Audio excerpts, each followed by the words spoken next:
क्योंकि मंडे को हमारा 9th को पेपर 4 है फ़िज़िक्स का, सो हम जून 2023 4/2 रिवाइज़ कर रहे हैं जल्दी जल्दी। न्यूटन्स लॉ ऑफ ग्रेविटेशन लिखना है। Gravitational force between 2 point masses directly proportional to product of masses and inversely proportional to the square of their separation between their centres. ये स्टेटमेंट बहुत इंपॉर्टेंट है, अक्सर पूछी जाती है, आप लोगों ने याद करनी है। देन पार्ट बी में उन्होंने आपसे पूछा हुआ है डेरिवेशन है, केपलर्स लॉ का पार्ट है। केपलर्स लॉ बहुत इंपॉर्टेंट, मल्टीपल टाइम्स इसकी डेरिवेशन आती है। तो हम स्टार्ट करेंगे। F G is equal to F C, which means के gravitational force provides the centripetal force. G M M upon R square is equal to M B square upon are.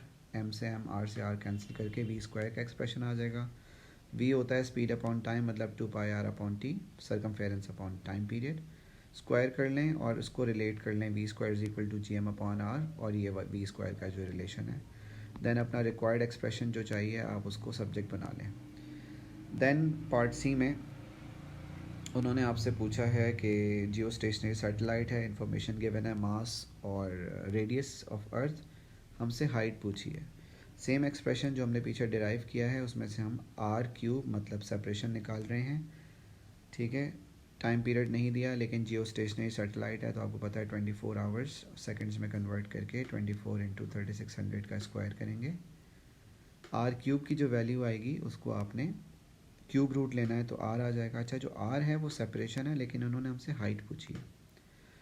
तो जो are की value आपके पास आई है ये actually है, for example centre से लेकर सैटेलाइट की पोजीशन तक का जो डिस्टेंस है सी टू बी, लेकिन हमने सेपरेशन नहीं बतानी थी, हमने हाइट बतानी थी, विच मीन्स हमने अर्थ की सरफेस से लेकर सैटेलाइट तक के पोजीशन, मतलब हमने ए बी बताना है, जबकि हमें सी बी और ए सी मतलब रेडियस ऑफ अर्थ पसंद पता है। तो हमने क्योंकि निकालना है A B which means H, तो एच निकालने के लिए सेपरेशन में से मतलब कैपिटल आर में से रेडियस ऑफ अर्थ को आप माइनस कर दें, ठीक है। और मैंने यहाँ पर जो आंसर लिखा है ये राउंडेड ऑफ वैल्यू है, एक्चुअल वैल्यू ये आ रही होगी। डेटा के हिसाब से हमने 2 सिग्निफिकेंट फिगर्स में कन्वर्ट किया इसको। देन इसी क्वेश्चन का है पार्ट डी, हमने निकालना है ओमेगा मतलब angular speed 2π upon capital T. Capital T वही यूज़ होगा time period of the geostationary satellite. Omega का यूनिट आपको पता है रेडियन पर सेकंड होगा। देन पार्ट 2 में उन्होंने आपसे पूछा है despite having the same orbital period the orbit of the satellite is not Jio stationery. तो अब उन्होंने ऊपर आपको बताया हुआ है कि सेम ऑर्बिटल पीरियड मतलब टाइम पीरियड तो 24 आवर्स है, इसके अलावा 2 कंडीशंस क्या हो सकती हैं। तो जियो स्टेशनरी सैटेलाइट की 3 कंडीशंस थी, इसमें से एक थी 24 आवर्स रोटेशन, इक्वेटोरियल ऑर्बिट और वेस्ट टू ईस्ट डायरेक्शन। तो एक तो उन्होंने कहा है कि वही है, मतलब ऑर्बिटल पीरियड चेंज नहीं हो रहा। इसके अलावा जो चीज़ नहीं हो सकती वो क्या होगा कि direction of rotation west to east नहीं होगी, ईस्ट टू वेस्ट होगी, और इक्वेटोरियल ऑर्बिट नहीं होगा, विच मीन्स के हो सकता है सैटेलाइट पोल्स पे ऑर्बिट कर रही हो, इक्वेटर पे ऑर्बिट नहीं कर रही हो। तो 2 पॉसिबिलिटीज़ क्या हो सकती हैं जो डिफरेंट करें इसको from the geostationary satellite other than same orbital period. तो हमने लिखा है कि satellite is orbiting from west to east, east to west sorry, और orbit of the satellite is not equatorial, क्योंकि जियो स्टेशनरी सैटेलाइट में ये ही होता है, इक्वेटोरियल ऑर्बिट होता है और वेस्ट टू ईस्ट जो है उसकी डायरेक्शन ऑफ रोटेशन होती है। देन क्वेश्चन 2, आइडियल गैस की डेफिनेशन। हमें पता है आइडियल गैस कहते हैं जो जनरल गैस इक्वेशन को ओबे करे, P V is equal to N R T at all values of pressure, volume and thermodynamic temperature. फिर आपने एब्सोल्यूट ज़ीरो को केल्विन में डिग्री सेल्सियस में एक्सप्रेस करना है। हमें पता है कि एब्सोल्यूट ज़ीरो 273.15 डिग्री सेल्सियस के बराबर होता है, नेगेटिव 273.15 डिग्री सेल्सियस। देन आपको जो इन्फॉर्मेशन गिवन है उसमें आपके पास मास है एक आइडियल गैस का एट 227 डिग्री सेल्सियस, प्रेशर और वॉल्यूम गिवन है, नंबर ऑफ़ मॉलिक्यूल्स निकालने। तो हमें पता है नंबर ऑफ़ मॉलिक्यूल्स जब निकालने होते हैं हम एन के टी यूज़ करते हैं। इसमें एन नंबर ऑफ़ मॉलिक्यूल्स हैं, जब किसी क्वेश्चन में मोल्स दिए हों तो स्मॉल एन यूज़ होता है, कैपिटल एन यूज़ होता है जब नंबर ऑफ़ मॉलिक्यूल्स के लिए क्वेश्चन होगा। और हमने टेम्परेचर को हमेशा केल्विन में कन्वर्ट करना है, और उसको कन्वर्ट करने के लिए हमने इसमें 273 ऐड करना होता है, ठीक है। के की वैल्यू आपको डेटा में गिवन होगी, बोल्ट्जमैन कांस्टेंट की, टेम्परेचर आपने कन्वर्ट करके, प्रेशर और वॉल्यूम की वैल्यूज़ इन्होंने दी हुई हैं वो यूज़ करनी है। देन आपके पास नंबर ऑफ़ मॉलिक्यूल्स आ जाएंगे 1.27 exponent 25। Mass of one molecule of gas निकालना है। अब जो टोटल मास आपके पास है 0.0424, इसको आप डिवाइड कर दें जो नंबर ऑफ़ पार्टिकल्स आपके पास आए हैं, ताकि आपके पास सिंगल मॉलिक्यूल ऑफ गैस का मास आ जाए, which is 3.34 exponent -27 kilogram. Then आपने निकालनी है root mean square speed of the molecules. हमें पता है कि E K is equal to 3/2 kT, मतलब half M C square is equal to 3/2 kT। C square को सब्जेक्ट बनाएंगे, 2 से 2 कैंसिल करने के बाद तो ये हो जाएगा 3 kT/m। तमाम वैल्यूज़ आपके पास गिवन हैं, लेकिन आपने क्योंकि रूट मीन स्क्वायर स्पीड निकालनी है तो जो आपका आंसर आएगा इसका आप रूट लेंगे।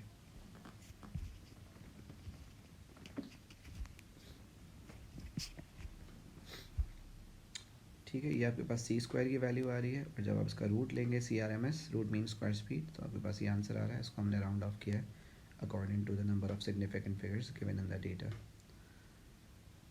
ठीक है, देन नेक्स्ट पार्ट सी में, the gas in B is now cooled gradually to absolute zero. हमें ग्राफ बनाना है VRMS और टेम्परेचर का। हमें पता है कि जो सी स्क्वायर है ये डायरेक्टली प्रोपोर्शनल होता है टेम्परेचर के। तो अगर मैं CRMS मतलब इसके रूट की बात करूँगा तो दोनों साइड्स पे रूट लगेगा। तो क्योंकि दोनों साइड्स पे रूट लगेगा तो आप देख सकते हैं कि सी स्क्वायर तो बन जाएगा CRMS और is directly proportional to root temperature. तो इसका अगर आपसे ग्राफ पूछा जाए तो आप देखें कि सी स्क्वायर और टी का ग्राफ एक्चुअली पूछा जा रहा है। CRMS और रूट टेम्परेचर आपके पास एक्चुअली इसका ग्राफ है, एक पे स्क्वायर है और एक पे टेम्परेचर है।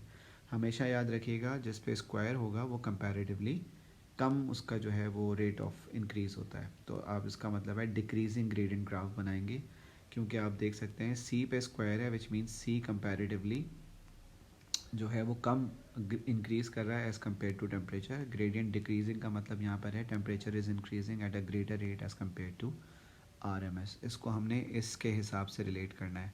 जैसे x proportional to Y square का ग्राफ बनेगा, तो उसमें अगर y पे स्क्वायर है तो उसका मतलब है कि y का जो इंक्रीज़ है वो कंपैरेटिवली कम होगा। तो हमेशा उसी तरह का ग्राफ, क्योंकि एक वैल्यू पे स्क्वायर है और एक वैल्यू लीनियर है, जिस पे स्क्वायर है इसका मतलब है उसका रेट ऑफ चेंज कंपैरेटिवली कम होगा। तो x proportional to Y square का ग्राफ और यहाँ पर जो ग्राफ हम बना रहे हैं वैसा ही ग्राफ बनना चाहिए।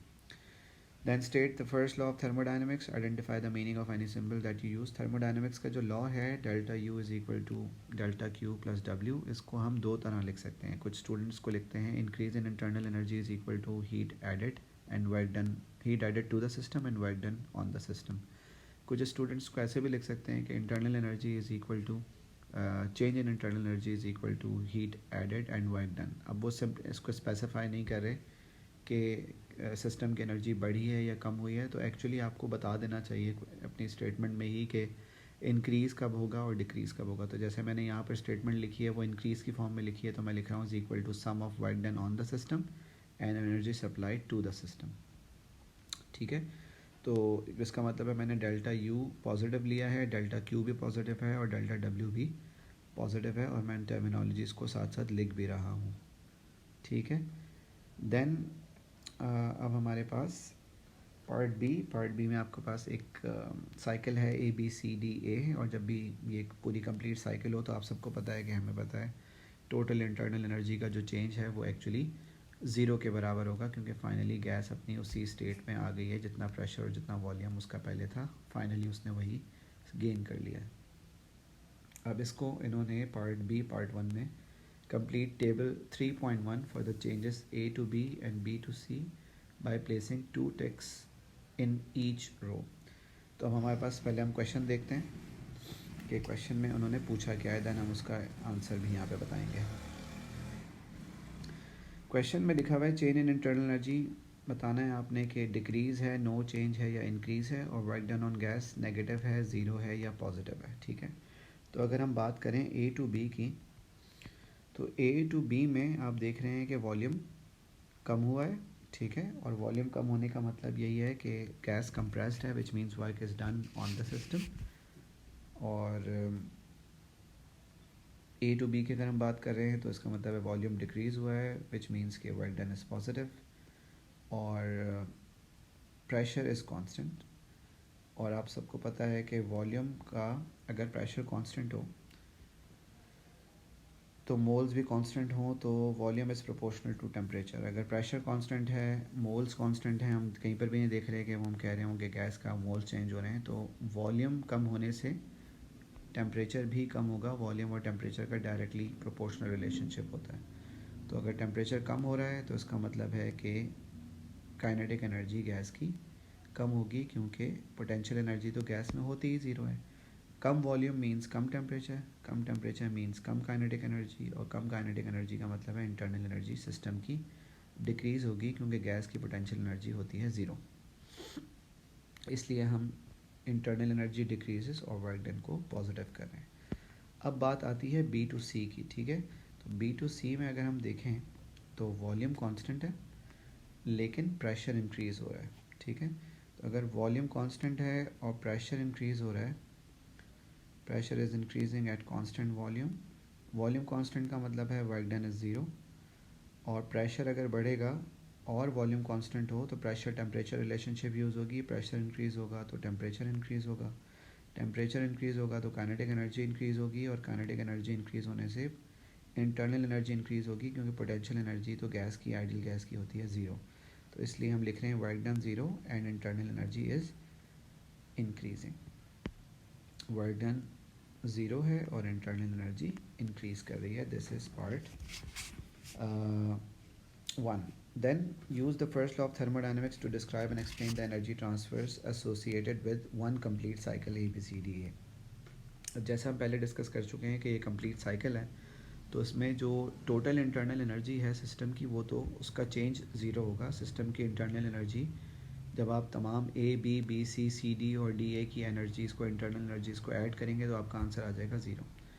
वर्क डन का फॉर्मूला होता है pressure into change in volume.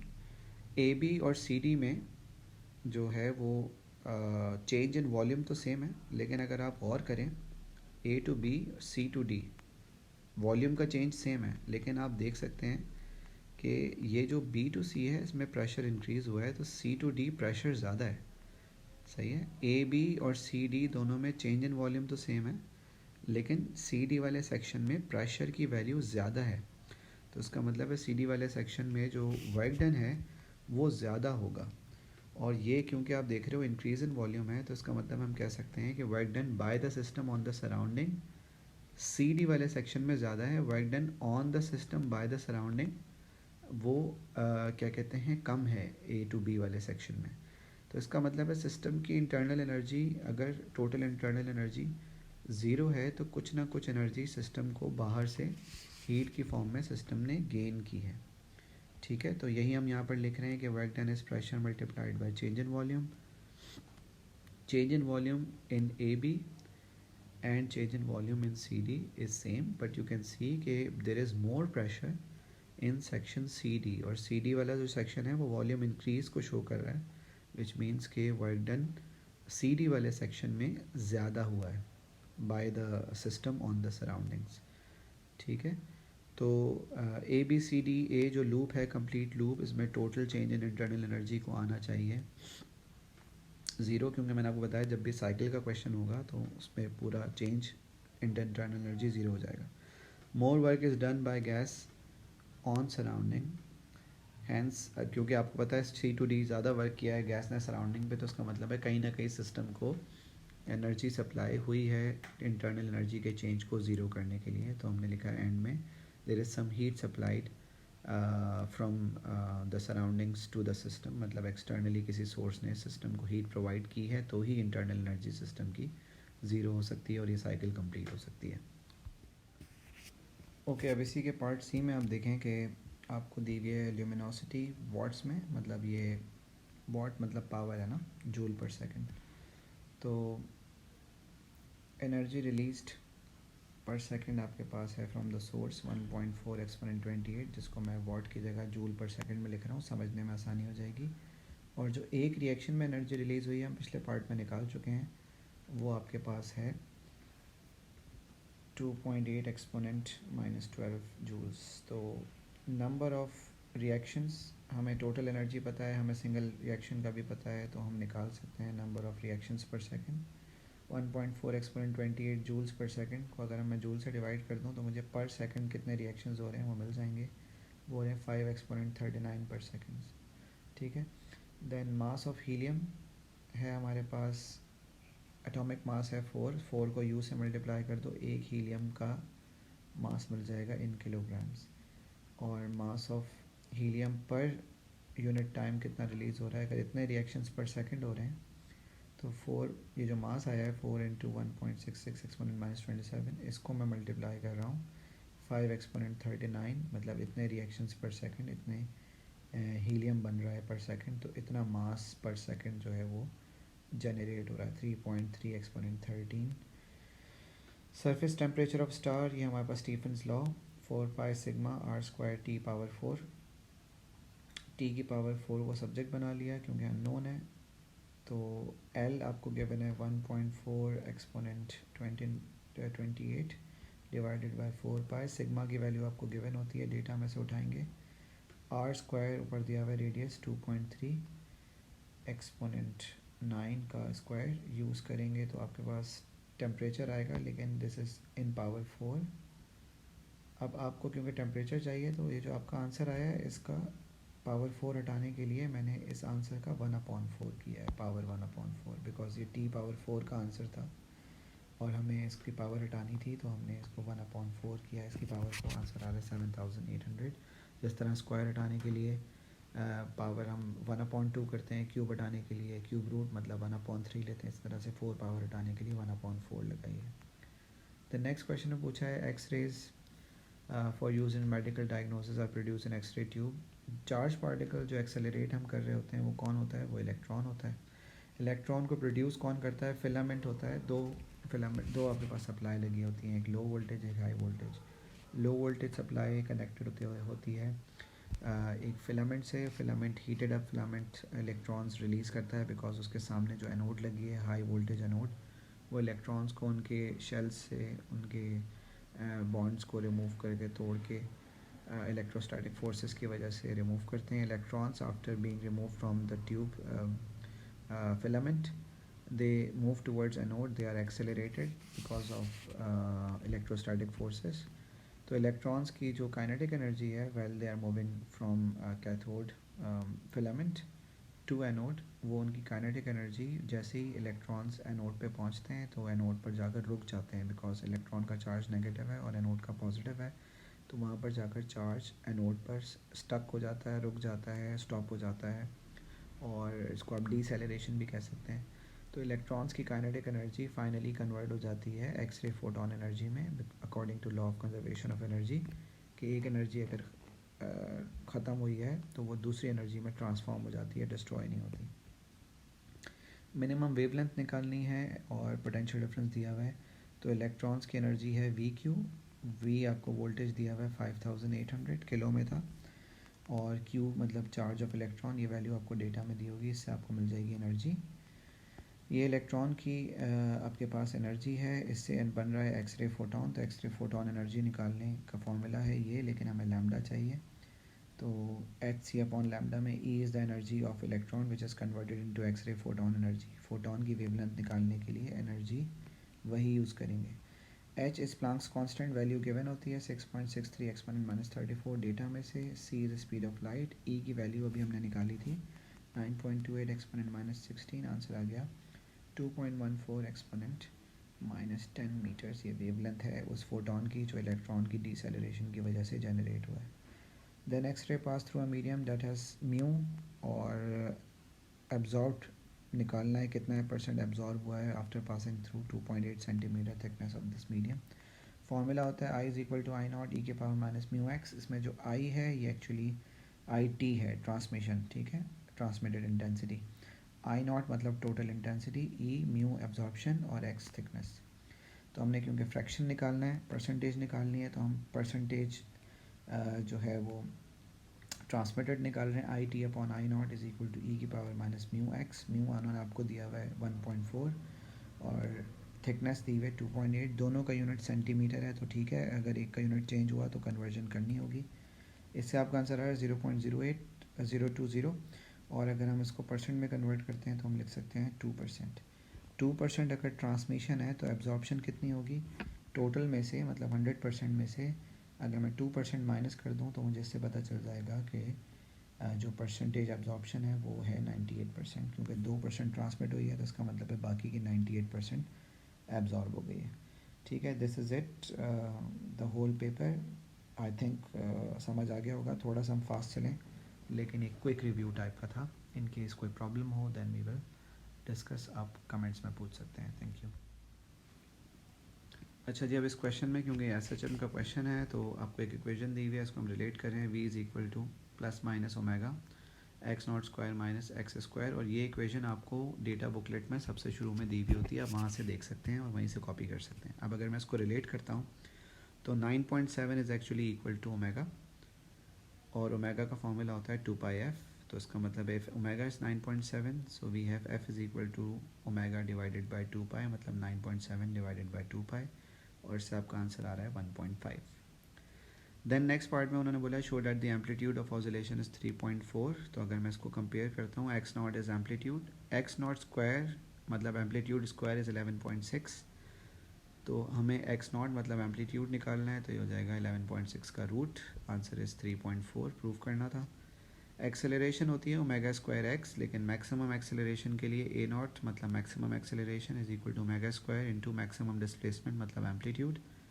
तमाम वैल्यूज़ आपको पहले से पता हैं। सेंटीमीटर को मीटर में कन्वर्ट करना ज़रूरी है क्योंकि हमें आंसर मीटर्स पर सेकंड स्क्वायर में चाहिए। ठीक है, तो सेंटी का मतलब होता है 10 की पावर -2, एक्सपोनेंट -2 लगा दिया।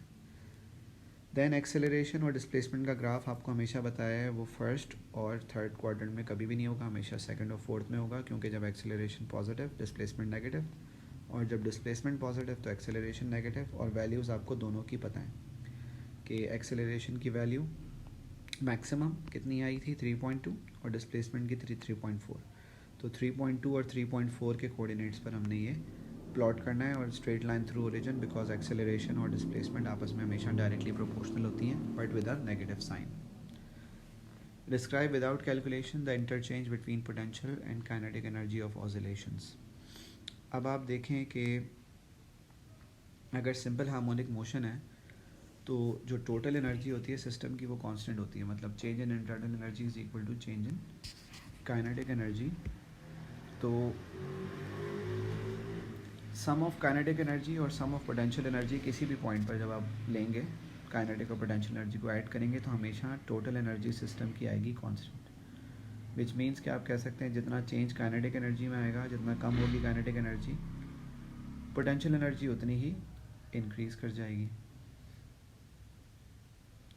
ठीक है, देन अब हमें पता है कि जिस वक्त लेट से आप कह सकते हैं कि डिस्प्लेसमेंट ज़ीरो है, स्पीड मैक्सिमम होती है, काइनेटिक एनर्जी वहाँ पे मैक्सिमम होगी, और जिस वक्त डिस्प्लेसमेंट मैक्सिमम होगी तो वहाँ पर kinetic energy zero, speed zero, लेकिन पोटेंशियल एनर्जी मैक्सिमम होगी। तो इंटरचेंज होता रहता है एनर्जीज़ का, kinetic to potential, potential to kinetic, और इसमें क्योंकि हम कंसिडर करते हैं एसएचएम है, फ्री ऑसिलेशन है, तो हीट प्रोड्यूस नहीं हो रही। कैपेसिटर का क्वेश्चन है और इनिशियल चार्ज क्यू ए पूछा है उन्होंने। चार्ज का फॉर्मूला होता है सी वी, ठीक है, तो क्यू ए हो जाएगा सी ए वी ए, लेकिन आप देखें सी ए मतलब capacitance of A is C, और जो वोल्टेज इनिशियली जो बैटरी का वोल्टेज है वी, वही कैपेसिटर के अक्रॉस होगा, तो वी कैन से कि सी वी ही इसका इनिशियल चार्ज होगा, क्योंकि इनिशियली कैपेसिटर ए पर कनेक्टेड है सेल, बी के अक्रॉस कोई वोल्टेज नहीं है क्योंकि वो चार्ज नहीं है। इनिशियल एनर्जी का फॉर्मूला होता है हाफ सी वी स्क्वायर। अब आपको पता है कैपेसिटर ए की एक कैपेसिटेंस सी है और वोल्टेज भी है, तो इसका एक्सप्रेशन सीधा सीधा वही आ जाएगा, half C V square. The two way switch is now open to move to position Y. अगर मैं टू वे स्विच को पोजीशन वाई पे ले आऊँ तो चार्ज ए जो कैपेसिटर पर स्टोर हुआ है चार्ज, वही कैपेसिटर बी में जो है एनर्जी ट्रांसफ़र होगी, क्योंकि जैसे ही आप स्विच को एक्स से वाई पर लेकर आएंगे तो बैटरी तो डिस्कनेक्ट हो जाएगी, मतलब ए की तो चार्जिंग कंप्लीट हो चुकी है, लेकिन अब ए अपनी एनर्जी बी के साथ शेयर कर रहा होगा, सो वी कैन से कि जो भी कैपेसिटर ए की एनर्जी है वो कैपेसिटर बी में ट्रांसफ़र होगी, और कैपेसिटर बी जो कि इनिशियली अनचार्ज था उसके अक्रॉस कोई वोल्टेज नहीं था, फाइनली उसके अक्रॉस भी वोल्टेज आ जाएगा because of some energy gained by the capacitor A. और कैपेसिटर ए का जो आपके पास एनर्जी थी वो कुछ ना कुछ उसमें चेंज आ जाएगा, कम हो जाएगी। देन हमने निकालना है कि show that the final potential difference across capacitor B is given by V B is equal to B upon 4। तो हमें पता है कि जैसे ही वोल्टेज वी ए और बी का बराबर हो जाएगा कैपेसिटर ए और बी का, उस वक्त चार्जिंग स्टॉप हो जाएगी। तो सीरीज ये पैरेलल सर्किट है, इसमें वोल्टेज सेम होता है लेकिन इसमें करंट सेम नहीं होता, तो इसलिए चार्ज भी सेम नहीं होगा। So we can say total charge is equal to charge on capacitor A plus charge on capacitor B. और आपको पता है चार्ज का फॉर्मूला होता है सी वी, तो क्यू टी मतलब total charge is total capacitance into total voltage. Q A मतलब आपके पास charge on capacitor A plus charge on capacitor B. Charge on capacitor A जो आया था वो था C A V A C B V B, और हम अब इसके एक्सप्रेशंस लिखने लगे हैं। जो सी ए है वो बराबर है सी के, हमें क्वेश्चन में गिवन है शुरू में, और सी बी बराबर है 3C के। अब हम वैल्यू सब्सिट्यूट कर रहे हैं। वी बी और वी ए का वोल्टेज हम ऊपर लिख चुके हैं कि ये बराबर है C V is equal to C V B plus 3C V B. Common लेने के बाद C कैंसिल हो जाएगा, ठीक है। तो C से C कैंसिल कर दिया, सी वी बी और 3C वी बी हो गए 4C बी, और V B is equal to 4 V upon 4 जो हमें प्रूव करना था, यहाँ से एक्सप्रेशन आपको मिल जाएगा। देन आपने निकालना है पार्ट 3 में कि expression in terms of V and C for decrease in the total energy. तो हमें डिक्रीज़ निकालना है, तो हमें दो एनर्जीज़ निकालनी होंगी कि पहले एनर्जी कितनी थी और बाद में एनर्जी कितनी है। तो पहले जो एनर्जी थी वो सिर्फ और सिर्फ कैपेसिटर ए में थी इनिशियली टोटल एनर्जी, और वो बराबर थी हाफ सी वी स्क्वायर के, जो हम पहले वाले पार्ट में कैपेसिटर ए की एनर्जी के लिए प्रूव कर चुके हैं, this is the total energy stored in the circuit. Then finally जो एनर्जी थी उसमें फाइनल कैपेसिटेंस जो टोटल कैपेसिटेंस है और टोटल वोल्टेज से मल्टीप्लाई करना होगा। जब टोटल कैपेसिटेंस आपको पता है क्योंकि पैरेलल सर्किट है तो सीधी सीधी ऐड हो जाएगी, सी और 3C। सी है कैपेसिटर ए की कैपेसिटेंस और 3C है कैपेसिटर बी की कैपेसिटेंस, और ये ऐड होकर टोटल कैपेसिटेंस हो गई है 4C। तो हाफ इंटू 4C और into we T total voltage जो आपके पास आया है वो है V अपॉन 4 का स्क्वायर, ये हमारे पास फाइनल वोल्टेज है। तो half C V square half into 4C final cancellation के बाद आ रहा है हाफ मतलब 1/8 सी वी स्क्वायर। चेंज निकालना है तो आप इन दोनों एक्सप्रेशंस का, इनिशियल का और फाइनल का, इनिशियल में से मैं फाइनल को माइनस कर रहा हूँ, maximum energy minus minimum energy. तो सी वी स्क्वायर कॉमन होने के बाद 1/2 माइनस 1/8 फाइनल एक्सप्रेशन आ जाएगा 3/8 C V square. Then question number 8 उन्होंने आपसे सबसे पहले पूछा है मैग्नेटिक फ्लक्स की डेफिनेशन। आपको पता है it is product of magnetic flux density and area normal to magnetic field lines. Normal means 90 degree. अब मैग्नेटिक फ्लक्स निकालना है तो फॉर्मूला होता है इसका B मल्टीप्लाइड बाई ए, मतलब magnetic flux density multiplied by area. तो मैग्नेटिक फ्लक्स डेंसिटी आपको दी हुई है 0.17 टेस्ला, और एरिया निकालने के लिए we can use pi r square.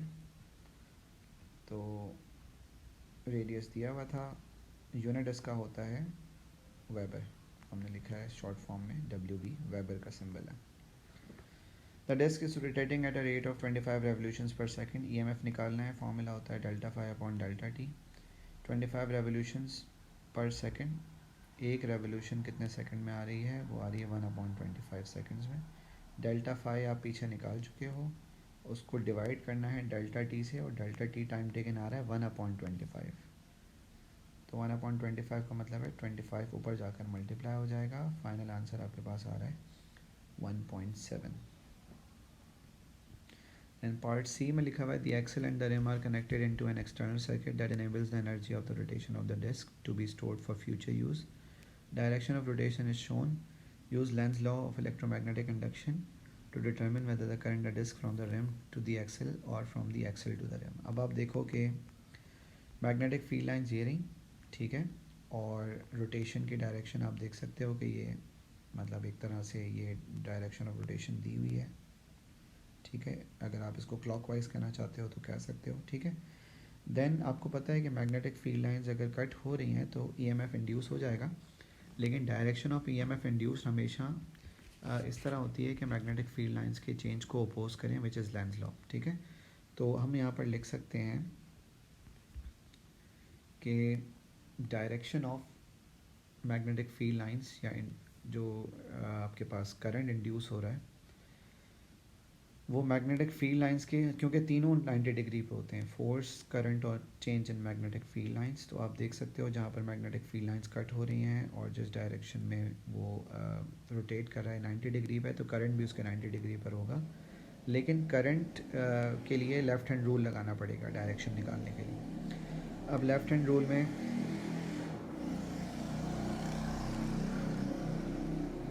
Left hand rule के हिसाब से अगर आप देखें तो आपको दो चीज़ें तो पता हैं डायग्राम में ना।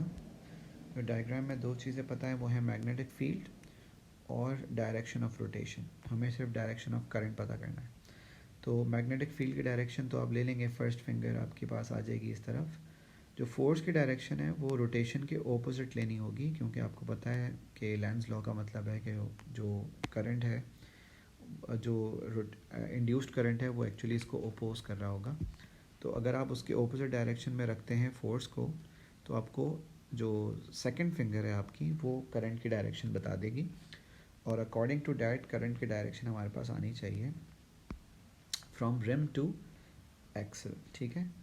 तो रिम से लेकर एक्सल की तरफ, मतलब इस डायरेक्शन में आपके पास फोर्स की डायरेक्शन आ रही होगी, ये आपकी मैग्नेटिक फील्ड है। और जो फोर्स की डायरेक्शन आप लेंगे, ठीक है, वो आप इसके ऑपोजिट लेंगे, मतलब ये अगर रोटेट डाउनवर्ड कर रहा है, ऐसे कर रहा है रोटेट, तो आप फोर्स की डायरेक्शन इसके लिए लेना अपवर्ड्स यहाँ पर, ठीक है। या फिर अगर आप इस तरफ अप्लाई करना चाह रहे हो तो फोर्स की डायरेक्शन आप यहाँ पर लोगे ऑपोजिट डायरेक्शन में, मतलब towards this direction. Left hand rule apply करेंगे, डायरेक्शन ऑफ करंट आपको मिल जाएगी from rim to axle. Question number 7, आपने सबसे पहले तो यहाँ बताना है कि what type of rectification is this. तो अगर आप यहाँ पर देखें तो मल्टीपल डायोड्स के ऑप्शन अवेलेबल हैं, विच मीन्स के अगर देखा जाए तो ये एक सर्किट ऑल्टरनेटिंग सप्लाई के साथ है, लेकिन करंट की डायरेक्शंस को चाहे वो क्लॉकवाइज हो या एंटी क्लॉकवाइज हो, दोनों केसेस में फ़्लो करवाने की कोशिश की जा रही है। So we can say it is actually full wave rectification, मतलब किसी भी साइकिल को ज़ाया नहीं करने दे रहे। इसके लिए अगर हम बनाते हैं डायोड्स, तो लेट्स से ये डायोड्स जो हैं, इसकी अगर हम बात करते हैं तो करंट की डायरेक्शन यहाँ से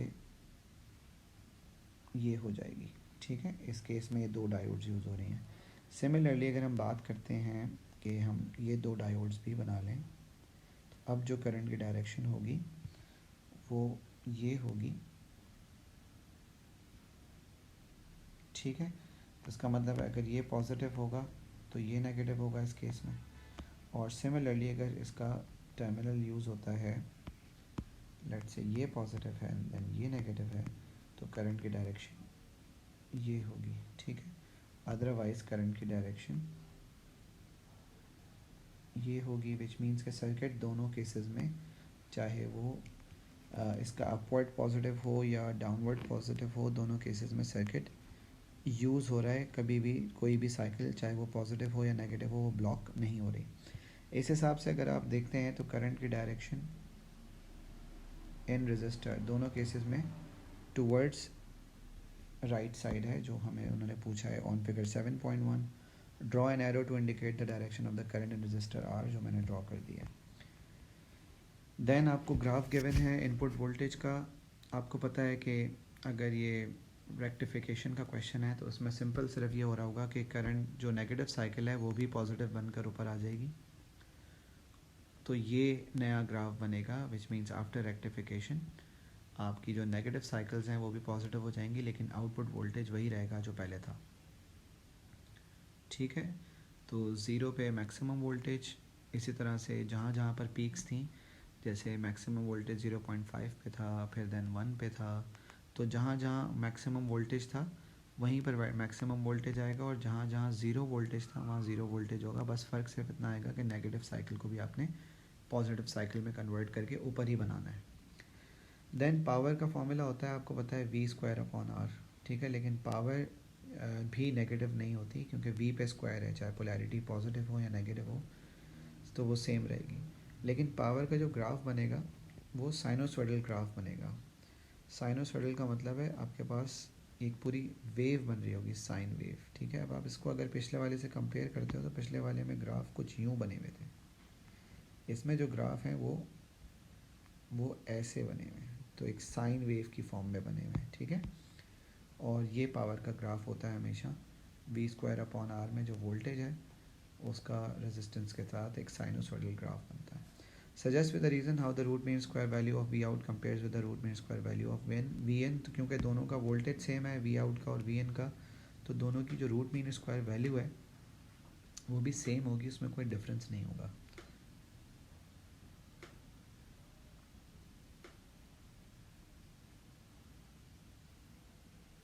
ठीक है जी। देन ये फॉर्मूला भी है VRMS का, ये होता है V0/√2। तो V0 की वैल्यू चाहे इनपुट वोल्टेज हो या आउटपुट वोल्टेज हो वो सेम है, तो VRMS की वैल्यू भी सेम होगी। दैन क्वेश्चन नंबर 8, इसमें आपको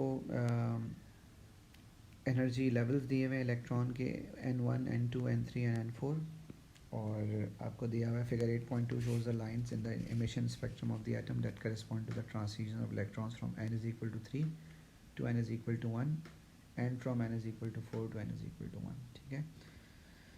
देन फिगर 8.2 जो आपको दिया है, इसमें इंक्रीजिंग फ्रीक्वेंसी का मतलब है इस तरफ अगर आप जाते जाते हैं तो फ्रीक्वेंसी बढ़ रही है, मतलब एनर्जी भी बढ़ रही है। और इसमें दो लाइंस दी हुई हैं आपको। Explain with reference to photons why there is a single frequency of electromagnetic radiation that corresponds to each of these transitions. तो इसमें देखें कि जो आपको उन्होंने लाइन दी हुई है फिगर 8.2 में, इन्होंने लिखा है कि ये ट्रांजिशन है from n is equal to 3 to n is equal to 1, मतलब 3 to 1 का मतलब है ये वाली लाइन की बात हो रही है, n is equal to 3 to n is equal to 1, and from n is equal to 4 to n is equal to 1। तो आप इसमें देखें n is equal to 4 to n is equal to 1 सबसे ज़्यादा एनर्जी डिफरेंस है, तो उसमें सबसे ज़्यादा एनर्जी वाली लाइन ये वाली है, ठीक है। तो ये रिप्रेजेंट कर रही है n is equal to 4 to n is equal to 1 को। और फिर लिखा हुआ है n is equal to 3 to n is equal to 1, तो n इज़ इक्वल टू 3 से लेकर n इज़ इक्वल टू 1, ये उससे छोटी लाइन है, तो वो इसके बराबर में बनी हुई है, वो ये वाली लाइन है पीछे वाली, ठीक है।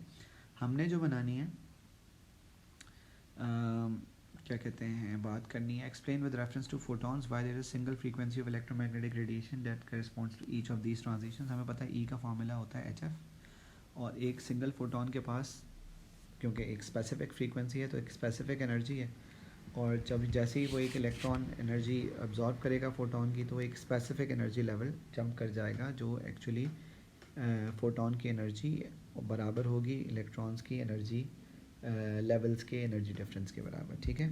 तो हमने यहाँ पर यही लिखना है कि single frequency of electromagnetic radiation single transition को रिप्रेजेंट इसलिए कर रही है क्योंकि ट्रांजिशंस में स्पेसिफिक एनर्जी चाहिए और फोटॉन की एनर्जी भी स्पेसिफिक है, और जितनी एनर्जी का फोटॉन होगा उतनी ही एनर्जी डिफरेंस पर ट्रांजिशंस होती हैं।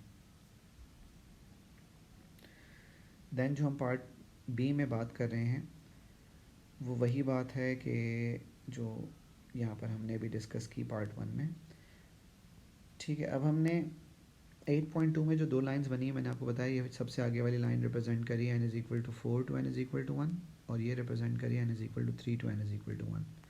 लेकिन यहाँ पर पॉसिबल ट्रांजिशंस जो मैंने बनाई हैं, जो अलग से इसके अलावा बनाई है, वो है n is equal to 3 to n is equal to 2, जो ये रेड लाइन है, और n is equal to 2 n is equal to 1। तो मुझे अगर रेड और ब्लैक में से आप देख कर बताएँ तो ब्लैक वाली लाइन की लेंथ ज़्यादा है, मतलब एनर्जी डिफरेंस ज़्यादा है, और रेड वाले का उससे कम है। तो अब हमने क्योंकि बनाना है 2 to 1 पहले, और उसको A से रिप्रेजेंट करना है, तो 2 to 1 ये वाला है ना, मतलब बड़ा फिर उससे छोटा फिर उससे छोटा, तो मैंने क्योंकि उसके बाद रिप्रेजेंट करना है तो मैं ये इसको यहाँ बनाऊँगा, ठीक है, मतलब बड़ा, उससे छोटा, फिर उससे छोटा, और फिर हमें ड्रॉ करना है n is equal to 3 to n is equal to 2। तो n इज़ इक्वल टू 3 से लेकर n इज़ इक्वल टू 2 सबसे कम एनर्जी डिफरेंस है, तो ये सबसे पीछे आएगा। ठीक है, एक तो बात हो गई कि कहाँ आएगा, लेफ़्ट पे या राइट पे। तो मैंने आपको बताया लेफ़्ट पे आएगा, क्योंकि राइट पर हम जाते जाएंगे तो एनर्जी बढ़ती जा रही है, लेफ़्ट पर जाते जाएंगे तो एनर्जी कम होती जा रही है। तो आपको पता है सबसे ज़्यादा एनर्जी, फिर कम एनर्जी, उससे कम, और फिर सबसे कम। अब दूसरी चीज़ है डिफरेंस बिटवीन द लाइंस। तो आप देखें ये सबसे ज़्यादा एनर्जी थी, उससे थोड़ा सा कम डिफरेंस, कम तो था लेकिन डिफरेंस कम था। अगर लेट से ये बात है 100 की, तो लेट से ये 90 है। 90 के बाद ये जो डिफरेंस है ये 80 का नहीं है, 70 का है। मतलब वो डिफरेंस इस डिफरेंस से 100 और 90 के डिफरेंस से ज़्यादा का डिफरेंस है ये। तो इसलिए ए थोड़ा और दूर बनेगा। और जब हम बात कर रहे हैं ए और बी की, तो बी उससे भी बहुत ज़्यादा कम है, तो इसलिए उसको सेम डिफरेंस पे नहीं बनाया। मतलब अगर ये 100 और ये 90 है और ये 70 है, तो 70 पर ये फिर 50 नहीं है, मतलब 20 का डिफरेंस नहीं है कि ये भी 20 का डिफरेंस हो और वो भी 20 का डिफरेंस हो, ये उससे भी कम डिफरेंस है।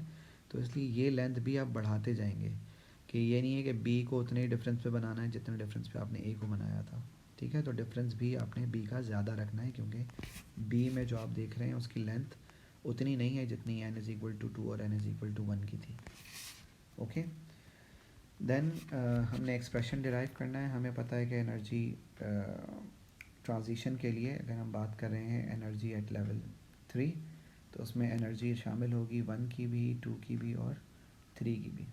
तो एनर्जी 1 की प्लस एनर्जी 2 और 3 की हमें पता है कि एनर्जी का फॉर्मूला होता है E1। तो उन्होंने कहा है कि आप इंक्लूड कर सकते हैं, लेकिन E2 और E3 आप इंक्लूड नहीं कर सकते, तो उनको मज़ीद सिंप्लीफाई कर सकते हैं। E होता है HF, तो ये हो जाएगा HFA और ये हो जाएगा HFB। ठीक है, क्योंकि हमें पता है E का फॉर्मूला HF होता है। अगर E1 अलाउ नहीं करते तो हम इसकी जगह भी लिख सकते थे, लेकिन हमने इसकी कोई लाइन रिप्रेजेंट नहीं की FA और FB की, जबकि इन्होंने बताया हुआ है कि A वाली लाइन की फ्रीक्वेंसी FA और B वाली लाइन की फ्रीक्वेंसी FB है।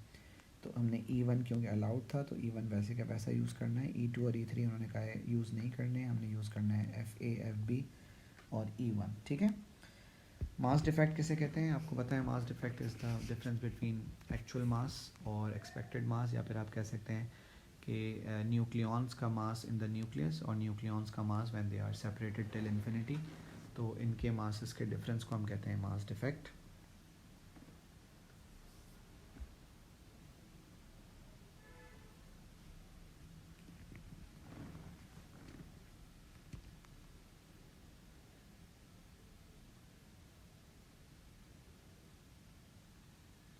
देन पार्ट बी में उन्होंने पूछा हुआ है कि बताएं कि ये पार्टिकल जो एक्स है कौन है। तो हमें पता है लेफ़्ट साइड और राइट साइड की इक्वेशन के एटॉमिक मास और चार्ज बैलेंस होता है। तो ये 2 और 3 ये 5 हो गया, तो ये 4 है, तो यहाँ पर आना चाहिए 1, और ये 1 और 1 2 है, और यहाँ पर 2 लिखा हुआ है, तो यहाँ आना चाहिए 0। 1 और 0 ये आपके पास होते हैं न्यूट्रॉन, प्रोटॉन होता है 1 1, इलेक्ट्रॉन होता है 1 माइनस 0 माइनस 1, और पॉजिट्रॉन होता है 0 प्लस 1, अल्फ़ा होता है 4 2, ये आप सबको पता है। State the name of the particle, तो हम बता चुके हैं वो न्यूट्रॉन है। हमने निकालनी है energy release in the reaction. तो एनर्जी निकालने के लिए पहले मास डिफेक्ट निकालेंगे। मास डिफेक्ट निकालने के लिए रिएक्टेंट्स मतलब इनका मास, इसमें से प्रोडक्ट का मास हमने माइनस करना है। तो रिएक्टेंट का मास मतलब इनको ऐड कर लें और इसमें से डिफरेंस ले लें, लेकिन ये यू में है, इनको हम केजी में भी कन्वर्ट करेंगे। तो मास ऑफ रिएक्टेंट्स आप ऐड कर लें, इन टर्म्स ऑफ यू आ जाएंगे दोनों के मासेस हाइड्रोजन के आइसोटोप्स के, और मास ऑफ प्रोडक्ट ये भी आपको टेबल में गिवन है, दोनों में आपने डिफरेंस लेना है। तो मास डिफेक्ट आ जाएगा इन मासेस का डिफरेंस, लेकिन जो डिफरेंस आएगा वो इन टर्म्स ऑफ यू मतलब एटॉमिक मास यूनिट आएगा। एटॉमिक मास यूनिट की वैल्यू आपको डेटा में गिवन होगी 1.66 एक्सपोनेंट माइनस 27 kg। उसको आप किलोग्राम में कन्वर्ट करेंगे। किलोग्राम में कन्वर्ट करने के लिए मैंने मल्टीप्लाई किया है इसको 1.66 एक्सपोनेंट माइनस 27 से। अब क्योंकि हमारे पास मास आ गया है, हमने एनर्जी निकालनी है, तो फॉर्मूला है एनर्जी रिलीज़ का mc², इसमें c है स्पीड ऑफ लाइट, मास ये वाली वैल्यू जो पूरी है वो लिख दी है मैंने, c² का मतलब है 3 एक्सपोनेंट 8 मतलब स्पीड ऑफ लाइट का स्क्वायर। जो आपके पास आंसर आ रहा है हमने प्रूव करना था, तो वो सेम आंसर आ रहा होगा 2.8 एक्सपोनेंट -12 जूल्स। देन उन्होंने आपसे कहा है कि स्टार इन बी